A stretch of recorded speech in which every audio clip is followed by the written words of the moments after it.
Diddy's indictment has been unsealed, and let's get into these details real quick. All right, so pretty much there are a few major charges. However, we also know that they're not apparently done investigating. They did do a press conference earlier today, and so the initial charges are going to be racketeering, conspiracy, kidnapping, and trafficking.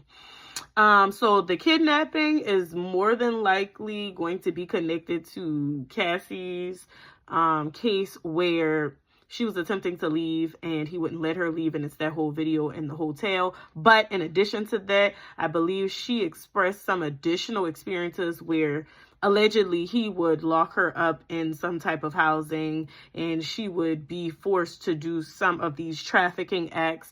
In addition to that, there is some human trafficking as well as the other kind of trafficking. And with that in mind, it is also attached to male, I don't know if I can say that word, individuals that are males that sell their bodies. And so with that in mind, Cassie was attached to, I guess, finding these people for solicitation purposes, so male solicitation. Yeah. All right. So let's move on. So there are other things that we were also very much aware of, but I want to bring to your attention racketeering, a RICO charge. Okay. Y'all know Young Thug over there with a RICO charge. When it's a RICO charge, let's make sure we understand what that means. This is racketeering because it's an entire enterprise of a function, and Bad Boys Entertainment was used as the catalyst to be able to move this operation forward. They apparently have done a lot of research, and in their investigation, they have found that it's so intertwined that they are unable to separate business operations from criminal acts, to the point where they feel like the criminal acts enabled business success. All right, so let's get into some more details about it. There's abuse of women, where that comes with kicking, punching, dragging. We've seen those things. Highly coordinated interactions with males that are in the solicitation business.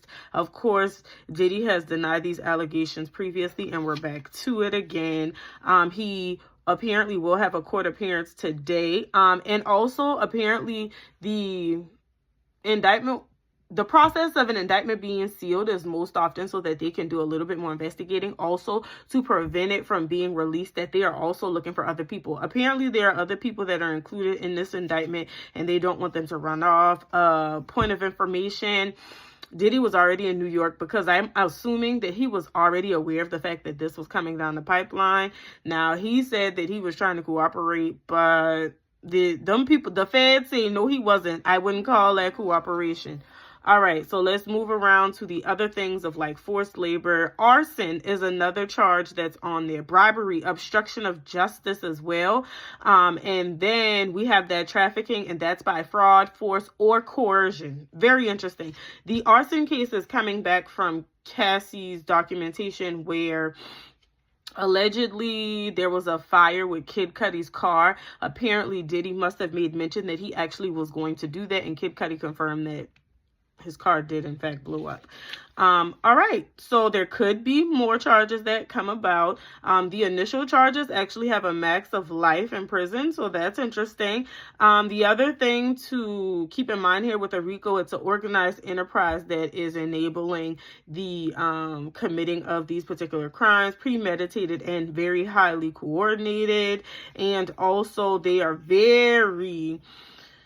their hands are tied in relation to separating the brand from the behavior. So that's a big deal right now in relation to this.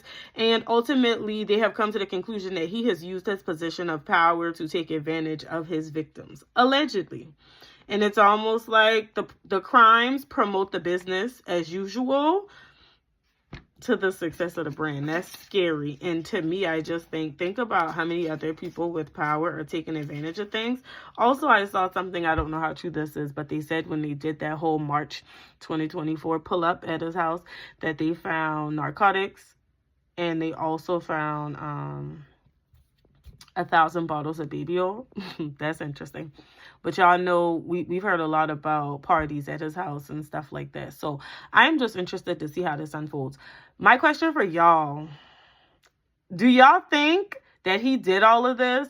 Do y'all think he's just a part of a larger operation that might stem from him and might be connected to other people? And who else do you think is on that indictment?